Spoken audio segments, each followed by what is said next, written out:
heady sequence of high-profile events, summits and photo ops at home and abroad will position Trump as a dominant figure in global politics whose wrecking ball leadership style could be felt years after he has left office. By mid-July, America and the world may not feel quite the same. Trump's spin in the spotlight begins Thursday with a 4-day countdown to his unveiling of a Supreme Court pick who is likely to enshrine a conservative majority on the nation's highest bench for decades into the future. After basking in the certain accolades of his conservative base, Trump will turn his eyes to the NATO summit in Brussels, Belgium, which is shaping up as one of the most pivotal meetings in the alliance's history. From there, Trump will head to Britain for his long-delayed visit, which is likely to include an eye-catching photo op with Queen Elizabeth II that will match perhaps the world's ultimate symbol of duty, continuity and convention with the most unpredictable, protocol-busting U.S. leader in history. At the end of Trump's barnstorming 11 days comes his summit with Russian leader Vladimir Putin in Finland, an encounter that will unleash new speculation about his baffling relationship with the Kremlin strongman and, depending on how things go at NATO, could cast new clouds over the destiny of West. The president's first task is to choreograph a rollout for the replacement for retiring Supreme Court Justice Anthony Kennedy, an opening that represents a priceless political chance for him to cement his hold on American life and culture for decades. Every sign is that Trump is considering relatively young nominees who could serve for a quarter-century or more. His first pick, Neil Gorsuch, is already a talisman for conservatives, and Trump will aim to manage the debut of his next nominee to assure a clean confirmation process. His first go-around last year was one of the smoothest, least dramatic episodes so far in an otherwise chaotic presidency, and vindicated the support that some skeptical conservatives gave his 2016 candidacy. "We're going to give you a great one," Trump told supporters in West Virginia on Tuesday night. "I think you'll be very impressed.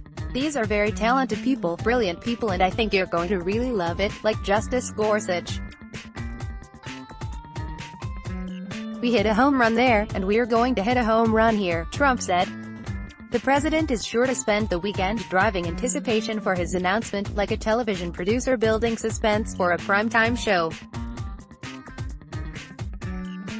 While the dynamics of Washington's Republican-dominated political scene mean Democrats have little leverage to stop a nomination they see as a generational disaster, there are signs the process may be more complicated than the Gorsuch confirmation.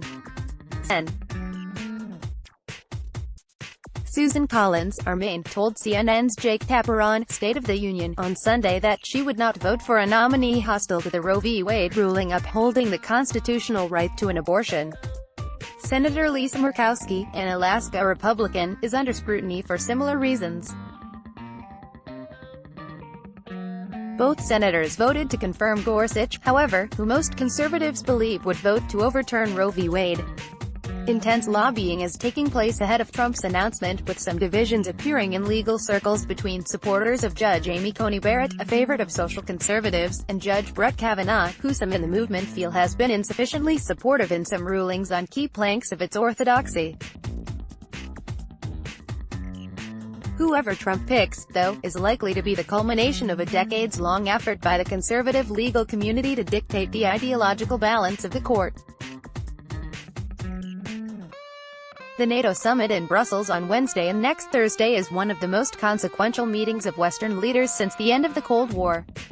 Trump's hostility to multinational institutions and his belief that America's allies are freeloading off its security guarantees have convinced many alliance diplomats that the most successful post-World War II national security institution could be at risk. Such fears multiplied after Trump feuded with allied leaders at the G7 summit in Canada, where he complained that NATO was worse than NAFTA, the North American Free Trade Agreement, which he is trying to renegotiate with Mexico and Canada. Trump will call on NATO leaders to live up to the alliance's target of 2% of their gross domestic product for defense spending, after sending letters to some governments warning of a reassessment of U.S. priorities in Europe if they fail to do so. Also looming over the summit is bad blood between Trump and European Union leaders over a gathering trade war sparked by his imposition of sanctions on steel and aluminum imports to the U.S. German Chancellor Angela Merkel warned Wednesday that Trump's threats to impose tariffs on European car imports to the U.S. could have dire consequences. It's worth every effort to try and defuse this so that this conflict does not become a war, she told German lawmakers. Trump will finally make his first visit as president to Britain on July 13. His arrival is expected to spark mass protests in London. His stay is being categorized as a working visit and won't see the pageantry of the full state occasion that the leader of Britain's closest ally usually enjoys. Details of the visit are yet to be announced, but Trump is expected to stay out of central London and to see Queen Elizabeth II at Windsor Castle for the most keenly awaited photo op of the visit.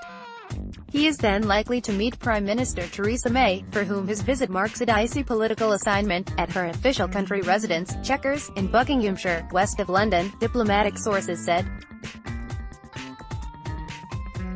Trump reportedly told May in a telephone call after he was elected in November 2016 that his late mother, Marie, was a big admirer of the Queen, so his audience with the world's longest reigning monarch may be a poignant moment for the president, as well as an encounter that unites two of the world's most famous people. Trump is also expected to visit one of his golf courses in his mother's homeland, Scotland, during the trip. Trump's summit with Putin is exactly the kind of high-profile, headline-grabbing encounter he relishes. But it also poses a significant risk given the Russian leader's skills as a ruthless and accomplished diplomatic power player. U.S. allies are concerned that Trump will be so fixated with his looming summit with Putin in Helsinki that he will be unable to concentrate on the NATO summit or may see getting tough on allied leaders as a way to impress the Russian president. Trump's first standalone summit with Putin on July 16 will renew speculation about his approach to one foreign leader whom he never criticizes and who is accused by U.S. intelligence agencies of meddling in the 2016 election to help Trump win. That intrigue will deepen if Trump goes ahead with his plan to huddle with Putin alone apart from interpreters before throwing open the meeting to wider delegations. Trump is under pressure to raise the issue of election meddling with Putin, since he has repeatedly highlighted the Russian leader's denials that Moscow's espionage agencies were involved, in defiance of his own clandestine community.